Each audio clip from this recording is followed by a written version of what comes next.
बिहार में तो आपने पकड़ुआ ब्याह के बारे में सुना ही होगा, लेकिन अब बिहार में पकड़ुआ मंत्री भी बनाए जा रहे हैं। अरे हाँ भाई, बिहार में चुनाव आयोग के पसंदीदा प्रत्याशी जीत चुके हैं और अब वो नेता के लड़के को बिना चुनाव लड़े हुए पकड़ पकड़ कर मंत्री बनाए जा रहे हैं। मैं सच बोल रहा हूँ, उपेंद्र कुशवाहा के लड़के को बिना चुनाव लड़े हुए पकड़कर मंत्री बना दिए गए और जीतन राम मांझी के लड़के को भी नहीं बख्शा गया और बिहार के सेवा इनके मत्थे मर दी गई।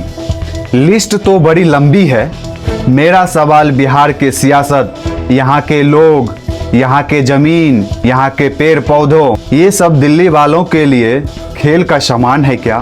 बिहार को दिल्ली वालों की सरकार चलाने वालों को साथ गिरवी रख दिया है क्या? अंग्रेजों ने भारत पर एकाएक कब्जा नहीं किया था। पहले रियासतों को, राजाओं को अपने कब्जे में करते थे, फिर पूरे राज्य पे कब्जा कर लेते थे। अंग्रेजों को पिट्ठू बन चुके देसी राजाओं और राज्य को एक एक चीज अंग्रेजों के हाथों गंवा दी गई थी। आजकल भाजपा भी अंग्रेजों के नक्शे कदम पे चल रही है और बिहार पर कब्जा करने की उनकी पूरी तैयारी हो चुकी है। जमीन अडानी को मिल रही है और वोट भाजपा को। यहाँ मंत्री का बेटा मंत्री बने जा रहा है बिना चुनाव लड़े हुए।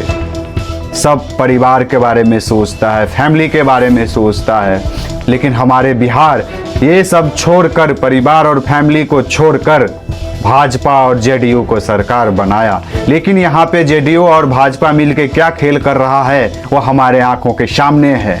जो चुनाव लड़ा ही नहीं उसको मंत्री का पद दिया गया। ये कहाँ तक सही है मेरे भाई?